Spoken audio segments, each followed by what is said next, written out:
Yeah, mine was really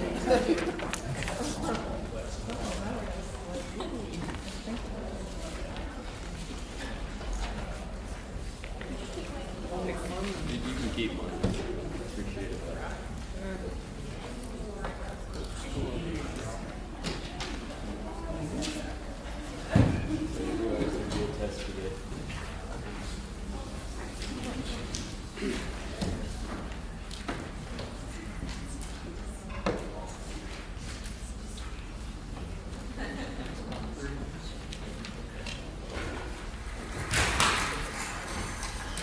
Thank you very much. Did you know that hope is something that can be measured? Did you know that there is this robust science around hope, and that over 2,000 published studies tell us that hope is one of the single best predictors of well-being across the lifespan? I'm a professor at the University of Oklahoma, and I'm the director of the Hope Research Center. And we spent the last 12 years trying to understand three important questions. Number one, what are the important outcomes associated with increasing hope? We see improvements in physical health. We see improvements in psychological well-being. We see improvements in social well-being. For children, increased hope scores improve their attendance, their grade point average, their graduation rates, and their college-going rates. The second question that we're very interested in is, how does trauma and adversity rob us of our capacity to hope? And then the third question, which is the most important question, is how do we intentionally nurture and restore that hope? Now, I've been studying hope for about 12 years, but for about the last 20 years, I've been involved in areas of domestic violence, child maltreatment, homelessness, food insecurity, and the adversities experienced by our neighbors in our communities. And 12 years ago, I was fortunate enough to meet a young man who changed my life both personally and professionally. David was 19 years old, a young man, and we had a 10-minute conversation that transformed my life. As I'm having this very informal conversation with this young man, what he informs me is that about 3 months earlier, he received news of a devastating disease that he would live with for the rest of his life. More importantly, for the last 2 weeks, he had lived his life homeless and trying to survive day in and day out. And as I was listening to David as a psychologist and as a researcher, I began to listen to those things that must be wrong with him. As he's experiencing these adversities, I began to listen for things like depression, anxiety, and social isolation. But David changed my life that moment when he transitioned the conversation to begin talking about his future. He informed me that he was enrolling at the local community college. He had met with an academic counselor. He had already chosen a major. He knew what the courses were going to be. Instead of being focused on the adversity, he began telling me about his future goals and that plan.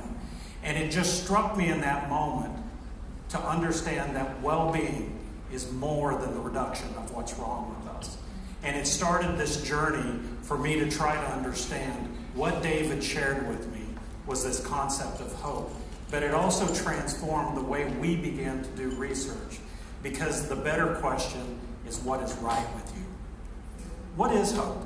What are some things that word make you think of? Positivity, the future, optimism, faith. These are some of the common words that I hear oftentimes associated with this word hope. Now let me ask you another question. Do you think that hope is a feeling? Is it an emotion that is within us? Or is hope a way of thinking? And it turns out that hope is a way of thinking. And the reason that is so important is because hope is a way of thinking, it is something that can be taught. Just as sure as we can teach a 4-year-old that 2 + 2 = 4, we can teach hope. So here is our definition. Hope is the belief that your future will be better than today and that you have the power to make it so. Now, this is an important definition because the first part of that definition, hope is the belief that the future will be better than today, is optimism. Hope goes beyond optimism by saying that you have the power to make it so. Hope is about taking action to pursue that future. Hope is about three simple ideas: goals, pathways, and willpower. Goals become the cornerstone of our ability for hope. Each and every one of you, from the moment you wake up to the moment you go to bed, you are pursuing goals in your life. The question is whether or not you have the ability to identify the pathways or the roadmaps of how you're going to get there from here. And then the final part of hope is this, I prefer to use the word willpower, which is the mental energy. It is the motivation. It is the perseverance that we have to pursue our pathways, especially in the presence of adversity. Now, hope is very simple: goals, pathways, and willpower. And that is it. That is the complexity of hope. Now, as a professor at the university, I will tell you that we are trained to, why say something in 5 words when I can use 500? The more complex that this concept is, the better it must be. But what I love about the simplicity of hope is that it's accessible. It's accessible to each and every one of us. But we have to understand that both pathways and willpower are required for us to be hopeful. We have to have both the motivation for the goal as well as the pathways on how to get there. We have to have both. So it may be that I'm highly motivated towards a goal, but if I don't know how to get there from here, I would be considered lower in hope. Now, alternatively, it may be that I have those pathways available to me, I'm just not motivated to do that work. Now, one of the things that I'd like for you to think about is when you hear this language of hope, goals, pathways, and willpower, is to take just a moment and reflect on how we use this word hope in our everyday language. How have you used it today, in fact? And so we'll often use it as ways like, I hope you have a great day. I hope you're well. But while I have that great desire for that outcome, I have no control over that. I have no pathways by which to ensure that there are no storms. And in fact, when we think about it in this capacity, that hope requires both pathways and willpower, this is how we distinguish hoping from wishing. When we have a wish, we have a desire for the outcome, but no pathways. When we have a wish, it is passive towards those goals. Hope is about taking action to pursue that future. What I'd like to share with you really briefly is how trauma and adversity influence the goals that we set. And what we've learned is that when children, adults, and families are experiencing adversity, we're more likely to set avoidant goals. We're more likely to set goals of things that we do not want to occur. When we are experiencing higher levels of hope, we're more likely to set achievement-oriented goals. Now, the other thing that we've learned is that in the presence of adversity, we're much better at short-term goal setting than we are long-term goal setting. Now, this becomes very personal for me because during my high school years, I spent much of my time homeless. Now, when I graduated high school, the principal asked several of us to come on stage and to announce to our classmates and the school what our goals were for the future. I began to reflect, oh my gosh, what is the future going to hold? Because I have spent so many years focused on where am I going to eat? Where am I going to sleep? How am I going to stay safe? And I realized that I was losing my safe place in that moment. So I started to reflect real quickly. I say I could work on somebody's farm. I could join the military. I could go to college. So the microphone comes to me and I'm standing on stage and I say, I'm going to college. And that sounds just like an achievement goal. But for me, it was an avoidant goal. I went to college to avoid the other options. My first semester grade point average is a 0.56. I want to make sure you heard that. 0.56. I failed every class but advanced swimming and life-saving. So it turns out I enjoy swimming. Now, the other thing I would encourage you is that you too can be a professor at the University of Oklahoma. You too.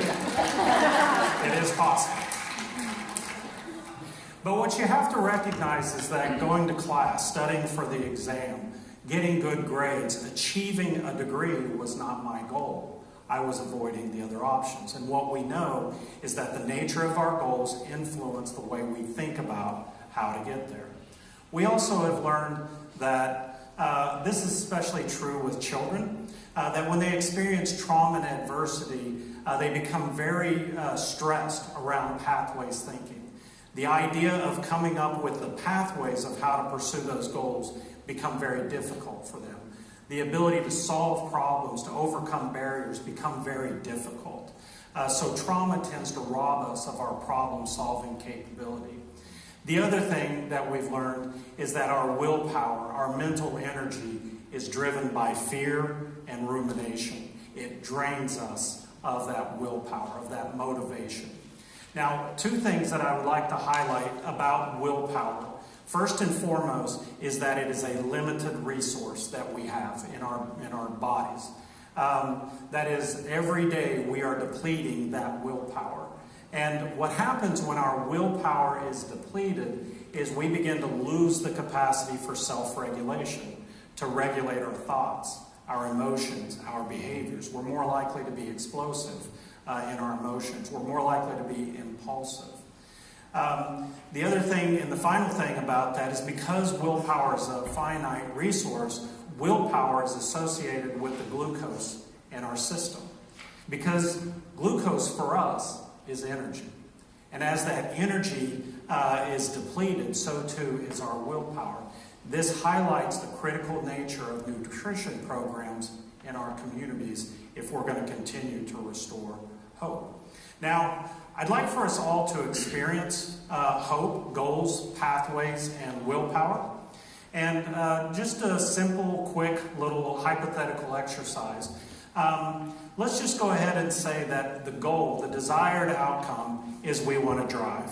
Say in this hypothetical example that the only pathway that we have available to us is a manual transmission or stick shift car.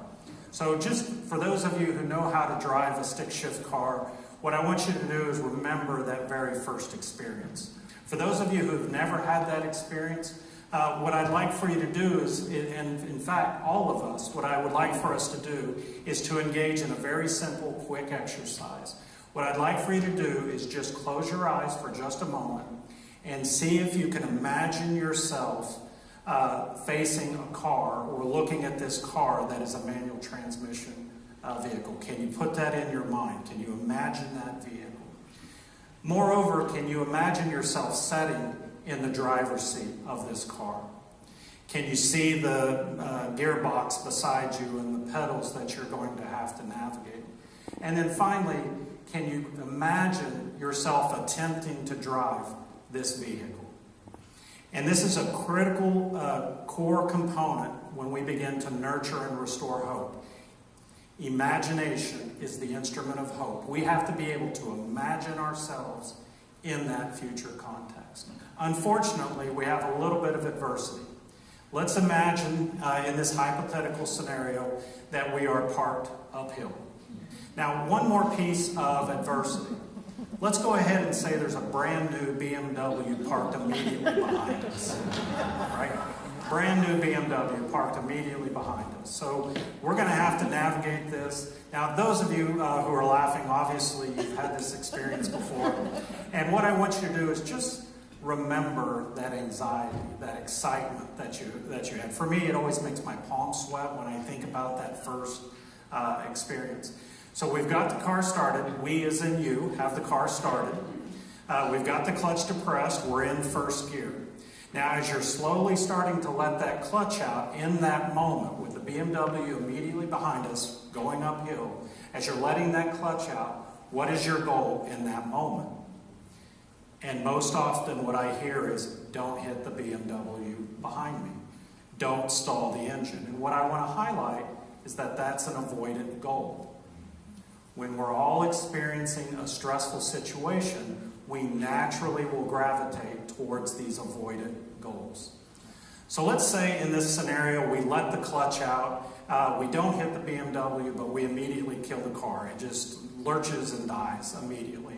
What is it that immediately goes through our mind as we've had this failed attempt? What are we telling ourselves about our ability to drive this car? And most often it is filled with the I can'ts. I will never be able to do this. But for those of you who know how to drive a stick shift car, let me ask you a question. Why didn't you quit? And the answer is because we desired the goal. And this is what we've learned. The more we desire the outcome, the more we're going to face adversity to try to overcome it. And that becomes a very important component in nurturing hope, is that the goal has to be desired.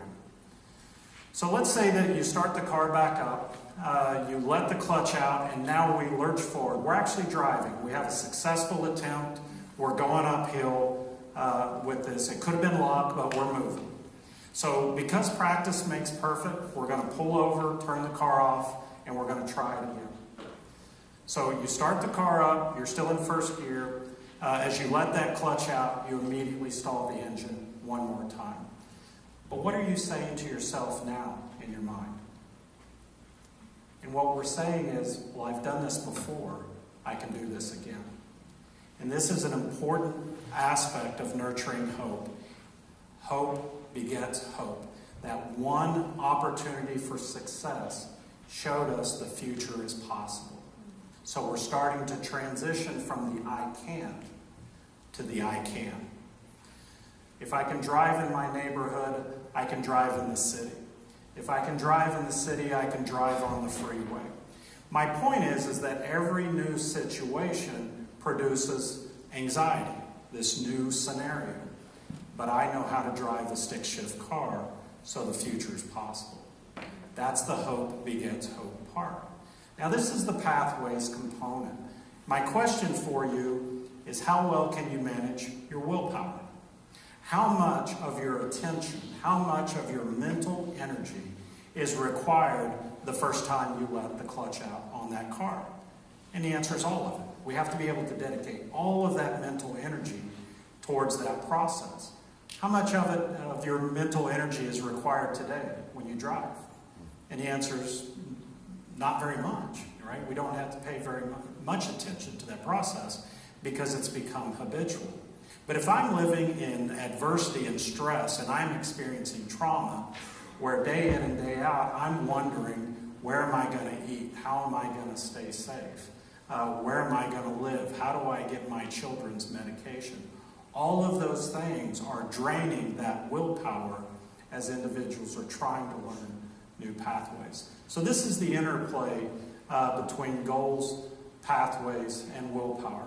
And three important ideas were presented in this. First and foremost, imagination is the instrument of hope. That is critical.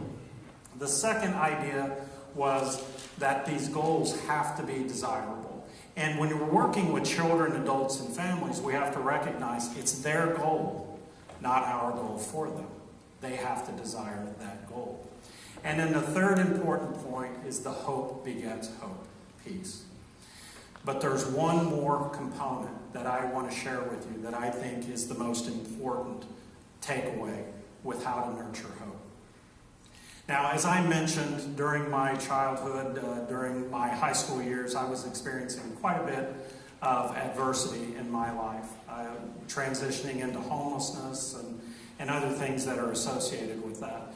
And I was really experiencing a tremendous amount of despair. It was really a dark time in my life, and to the point where I began to think about strategies to escape the pain. I set a plan. I had a date. And as I'm engaging in this sort of dark period of my life, one of my teachers, one of my middle school teachers, began to recognize my struggle. And he came up one day and he sat down beside me. And he sat down beside me for about 3 to 5 minutes. And he didn't say anything for the longest time. In fact, he just leaned into me. And then after a period of time, as he starts to get up, he looks over and says, "Chan, you're going to be okay."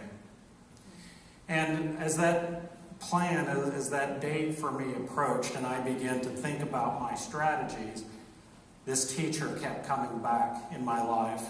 And what that teacher taught me is a critical aspect of nurturing hope.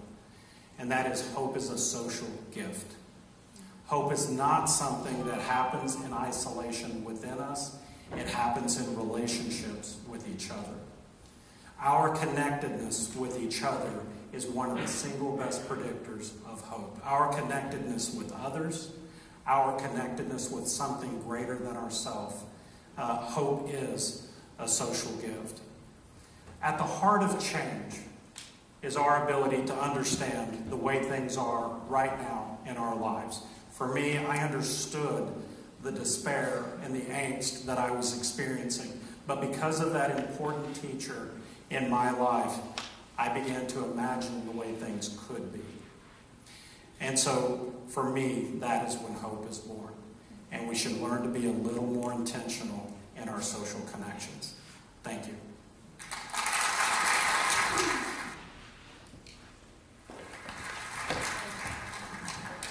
Thank you very much.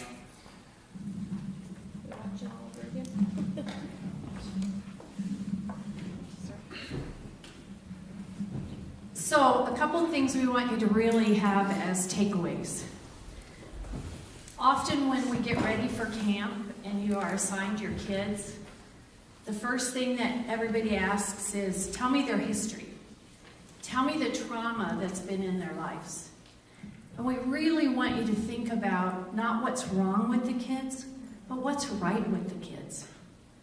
Think about your faith. When Jesus looked at me, he saw a wretched sinner. But guess what? With him and the relationship with him, he sees my potential.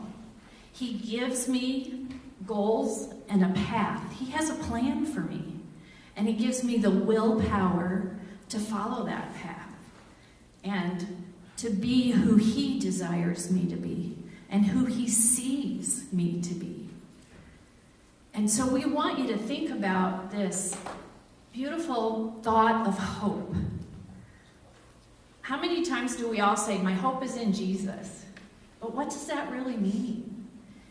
And for me, this was exciting to see that earthly science is backing up what we know from Scripture. That this is how we have hope.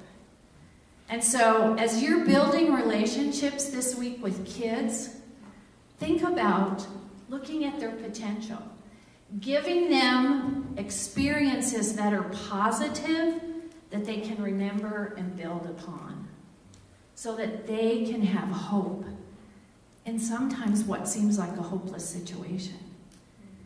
So each of us have this wonderful opportunity to be able to do that and to make a difference. Remember, hope is active. Wishing is passive. So we don't want the kids to wish for something to be better. We want them to have hope that things can be better. And the relationship that you have with them these few days can make a huge difference in their whole lives. Okay, so you guys have a couple handouts in front of you. The one is just the PowerPoints of the things that we thought were the most important to take away from this so that you can have the stuff on the back side. That's okay.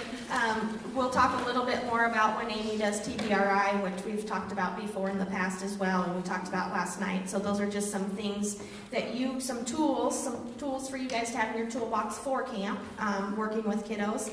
And then the other one is actually the Hope Index Scale that if anybody wants this book, it's called Hope Rising, that goes along with this video. It is amazing. It goes through a whole bunch of stuff, different studies and that kind of stuff. But it is where you can go in there and pick where is your hope scale on the front part of it, figure that out. And then on the back side is the child hope scale.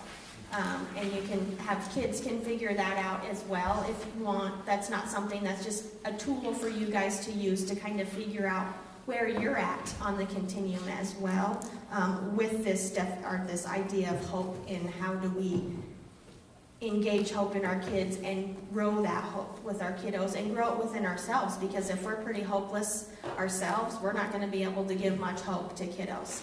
So that's a lot behind this. There are a couple things at camp that I would like to make sure that we are doing for our kiddos to instill hope.